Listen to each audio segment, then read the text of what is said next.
DC's Absolute Batman just revealed the gnarliest cape and cowl design ever. Absolute Batman 95 has Batman take out a foe in grisly, unsurprising manner.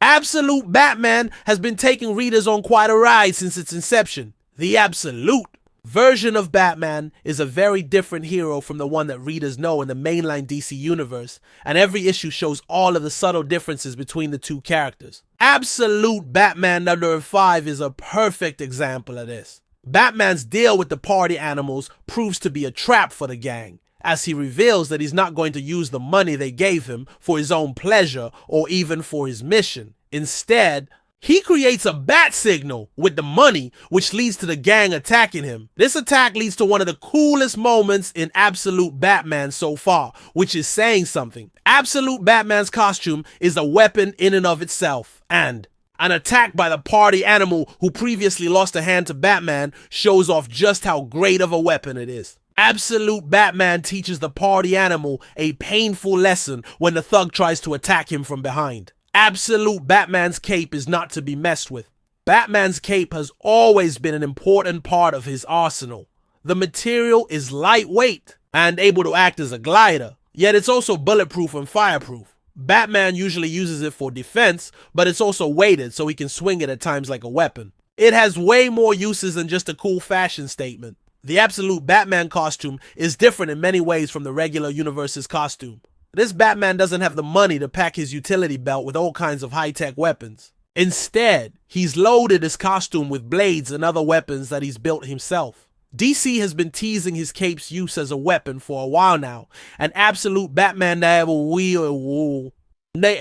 5 shows just how dangerous it is. The thug jumps on Absolute Batman's back, all in an effort to get revenge on Batman for the loss of his hand in Absolute Batman Never Full a Alizion 1. But that was the biggest mistake he could make. Absolute Batman uses his cape to impale the thug, spikes driving themselves through his arms and shoulders. Then, Absolute Batman does something pretty amazing. He fights with the massive man on his back as the thug begs for mercy and to be released. Absolute Batman lets him go, retracting the spikes, then uses a section of the cape to grab him around the neck and slam him hard into the building. It's a masterful use of Absolute Batman's most versatile feature. He even uses the cape later in the issue to slow himself down after being thrown off the building. Absolute Batman!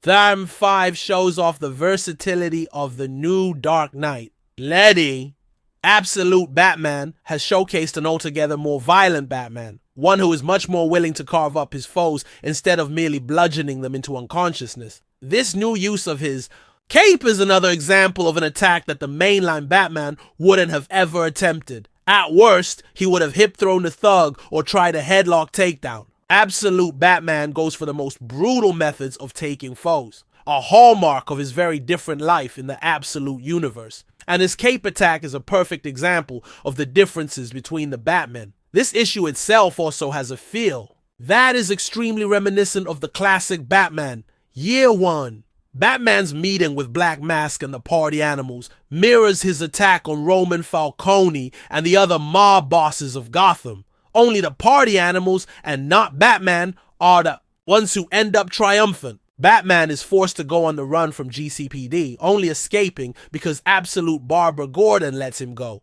So, it not only shows off that Absolute Batman's cape is not to be messed with, but also mirrors a critical event in Batman's history, showing how different a world powered by the energy of Darkseid can be.